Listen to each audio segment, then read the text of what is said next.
বাবু বাড়ি থেকে ফোন এসেছিল, আমি কদিন কাজ করেছি, আমার পয়সাটা বুঝিয়ে দিন একটু। তুই বাড়ি যাওয়ার এইগুলো কিন্তু ঠিক নয়। ঠিক আছে দাঁড়া, হিসেব করে দিয়ে দিচ্ছি। তোর টোটাল 5 দিন কাজ হয়েছে সপ্তাহে, তোর 2500 টাকা কাজ হয়েছে। কেন বাবু?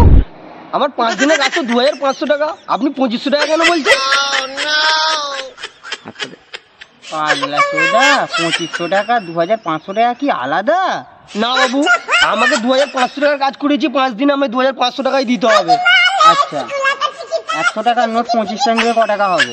100 টাকা নোট 2500 টাকা হলে 2500 টাকা হবে। তাহলে আমি তো তোকে ওটাই বোঝাচ্ছি। আর 2500 টাকা দিন, আপনি কেন 2500 টাকা বলছেন? কি করে বোঝাবো রে ভগবান। আমাকে ঠিক পয়সা আছে, দে। তুই 2500 টাকাই নে, এনে 1000 2500 ধর।